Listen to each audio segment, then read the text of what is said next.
qui je suis, c'est compliqué parce que j'ai fait beaucoup de choses, mais en fait, mon métier de base, c'est le journalisme, que j'ai fait pendant presque 20 ans dans la presse écrite. Ensuite, je suis entrée aux Nations Unies, mais par la porte d'une agence spécialisée, d'un programme, un fonds qui est l'UNICEF. J'ai passé des années. Après, je suis devenue défenseur des enfants. Et puis, bon, je passe sur le reste parce que ça serait trop long. Bien, je suis un ancien diplomate, essentiellement multilatéraliste, puisque j'ai fait beaucoup de Nations Unies et de l'OSCE, ancien secrétaire général adjoint des Nations Unies chargé des opérations de maintien de la paix lors du début de mandat de Kofi Annan, et aujourd'hui président de l'Association française pour les Nations Unies. Alors je suis un diplomate à la retraite, ancien ambassadeur, pour la France, mais aussi pour l'Union européenne, que j'ai servi en Turquie. J'ai également passé 2 ans au service des Nations Unies, dans l'action humanitaire, comme secrétaire général adjoint.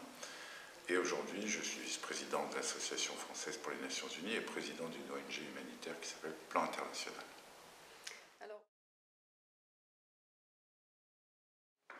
Parce que je pense que le multilatéralisme dans le monde où nous vivons est menacé par la bipolarité d'un certain nombre de choses, et en particulier peut-être dans le domaine militaire, qui finit par obscurcir tout le paysage, et qu'on oublie trop que le remède à justement ce qui est en train de nous menacer, c'est-à-dire par exemple des périls militaires très importants, il est dans le multilatéralisme, y compris dans le domaine humanitaire. Le livre bleu est tout d'abord une décision collective qui a été prise par les membres du COMEX parce que chacun ressentait, dans une période qui n'était pas encore celle de la guerre en Ukraine et du conflit qu'on a, mais celle des grands défis. On a eu les pandémies, on a le terrorisme, on a le changement climatique, l'environnement, donc chacun ressentait le besoin de dire il faut marquer ce que les Nations Unies ont fait, notamment au cours du dernier quinquennat, et d'essayer de tracer des perspectives pour l'avenir, faire un bilan et essayer de faire des recommandations. Il me semble que cela allait de soi, en tout cas pour l'Association française des Nations Unies, parce que les Nations Unies sont affaiblies, parce qu'on a tendance à ne plus la voir, à ne plus l'écouter, à ne plus en parler, à ne plus se rendre compte de ce qu'elle fait, et elle fait beaucoup, je pense qu'on y reviendra, et puis parce qu'elle est attaquée, ce qui est plus grave. Il y a aujourd'hui des régimes, je pense bien sûr au régime autoritaire russe et chinois, qui très clairement, publiquement, attaquent le système multilatéral en disant qu'il faut y mettre fin.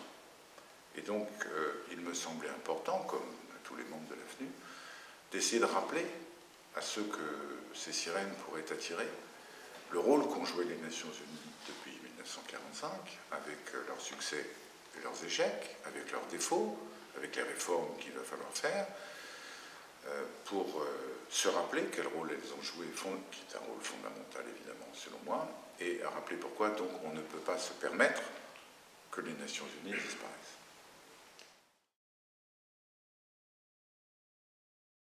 Moi, je pense que ce livre tout entier est un plaidoyer pour le multilatéralisme.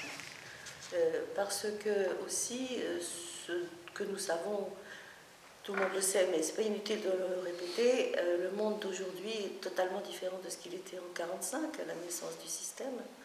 Et que nous, un certain nombre de personnes, peut-être des diplomates ou surtout de pays membres, font comme si rien n'avait changé. Alors les principaux enseignements, d'abord, c'est, comme vous prenez, c'est l'amplitude des questions que nous avons traitées, qui correspondent d'ailleurs à ce que sont les grandes priorités des Nations Unies, la paix et la sécurité, avec le désarmement, l'économie, la finance, changement climatique, les grands défis globaux, et enfin les droits de l'homme.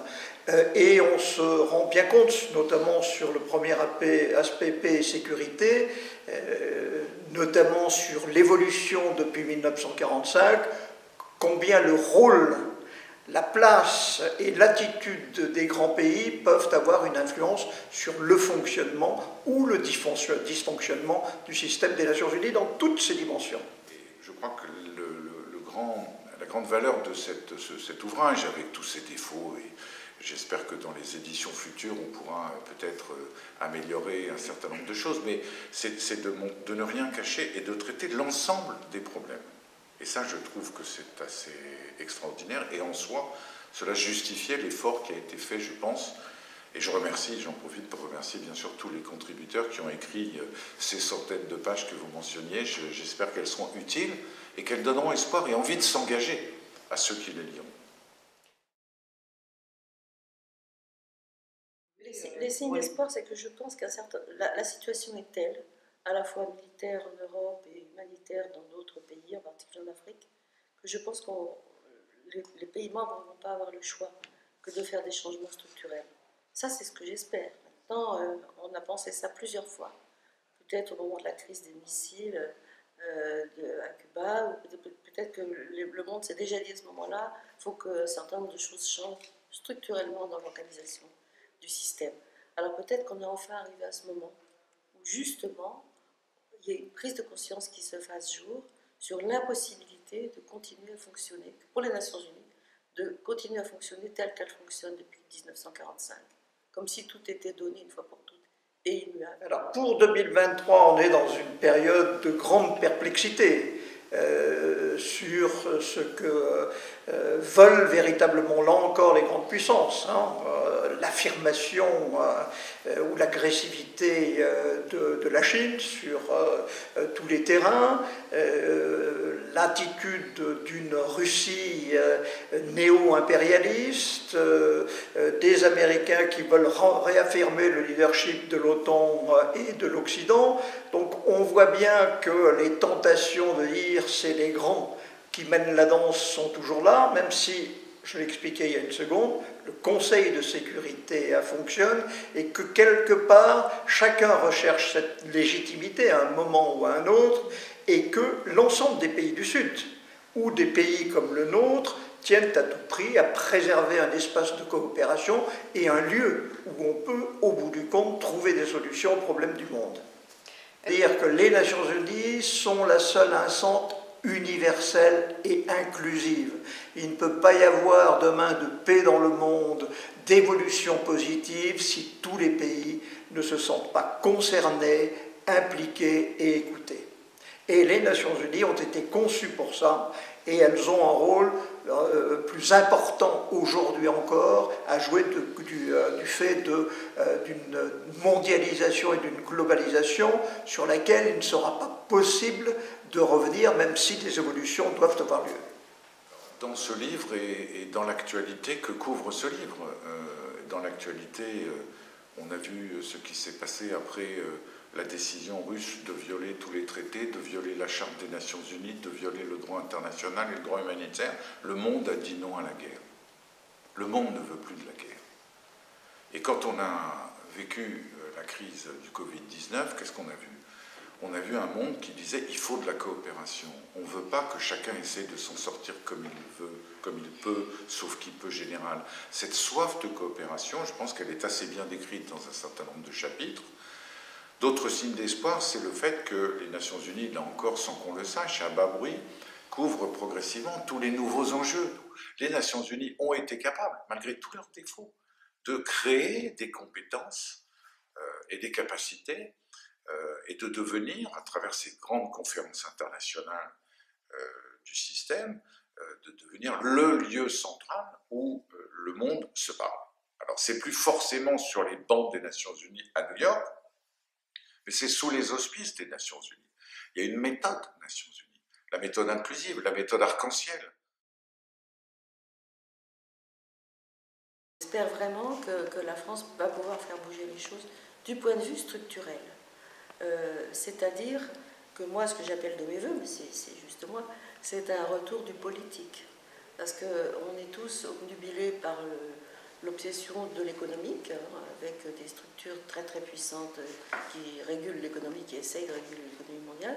On est tous aussi obnubilés par les périls absolument évidents qui pèsent sur notre environnement, mais c'est au détriment aussi peut-être d'une vision plus politique des choses qui, par exemple, attire l'attention sur ce qui se passe dans le domaine humanitaire, des crises absolument majeures qu'on ne voit même plus, parce qu'elles sont, tout ça est obscurci par d'autres types de considérations. Donc moi, mon espoir, c'est qu'on remette le projecteur sur un certain nombre de choses qu'on ne voit plus. Alors la France a toujours joué un rôle depuis 1945, en étant membre permanent du Conseil de sécurité, et a toujours su avoir sa petite musique, une voix particulière qui lui a permis, sur des grands dossiers, pas toujours simples, on l'a vu sur le dialogue Nord-Sud, ça peut être le cas dans le dossier humanitaire ou dans les droits de l'homme, il y a toujours une volonté d'être un pont, d'essayer de comprendre les autres et faire en sorte que les Nations Unies ne soient pas que le lieu où les grandes puissances imposent leur jeu. Donc dans ce cadre-là, la France continue à avoir un rôle et il est important de continuer à défendre le multilatéralisme.